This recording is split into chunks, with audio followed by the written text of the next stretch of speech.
Xayrli kun o'quvchilar, bugungi darsimizning temasi logik funksiyalar ham absolyut adreslar. Süt riziklarini sotuvni hisobga olib tablitsasini komillashtirishni davom etdik. Tovar keltirganda shunisini da eslatib turgan kerak. Savdo pavilyoni ishni tamomlay ekan, tovar keltirishning ma'nosi bo'lmayacak.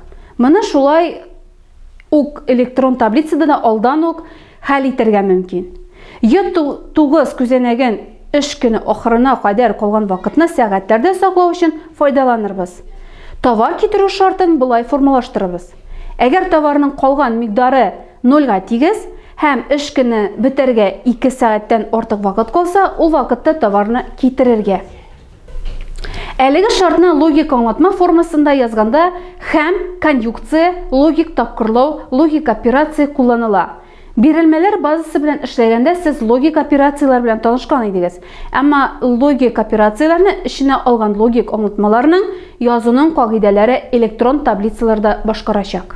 Логик операциялар һәм яки түгел электрон таблицаларда логик функциялар буларак каралалар.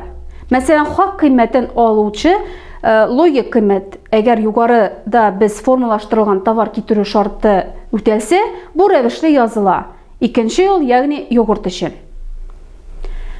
Җәяләр алдыннан логик операцияның функция исеме, ә җәяләр эченә логик оперантлар куела. Шуннан чыгып, J2 күзәнәгендә шартлы функция мондый булачак. Экранда күрә аласыз. Ләкин бу формуланың куркыныч ягы да бар. Сез инде беләсез, формулаларны күзәнәкләргә күчергәндә адреслар үзгәрә, чагыштырма адреслау принципы эшли, әмма бу очракта Y9 күзәнәге адресы формулада үзгәрергә тиеш түгел. Башкача әйткәндә, бу адрес чагыштырма түгел, ә абсолют булырга тиеш. Электрон таблицаларда адресларның туңдыру ысулы эшли. Формулада катып калган күзәнәк адресын чагыштырма доллар тамгасын кулланыла. Бары тик юл номерын һәм багана исемен генә туңдырырга була. Күзәнәк адресы абсолют булсын өчен формуласын теләсә кая күчергәндә үзгәрмәсен өчен доллар тамгасын 2 тапкыр язу кирәк. Мәсәлән, доллар Y, доллар 9. Шулай итеп, товарны китерү мәсьәләсен чишә торган шартлы функция бу рәвешле язылыр. Хәзер инде эш көне ахырына кадәр калган вакытны исәпләү формуласы турында сөйләшик.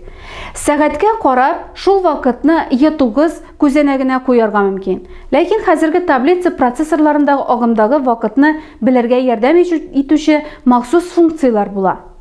Бу компьютерның эшке сәгате таймер ярдәмендә башкарыла.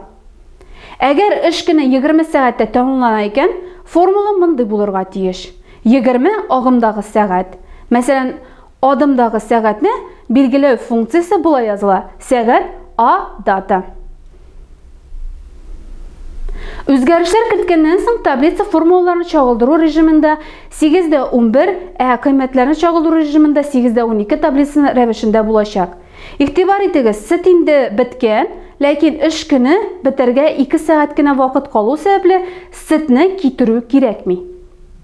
Экранга күз салабыз. Шуның белән укучылар теория өлеше тәмам.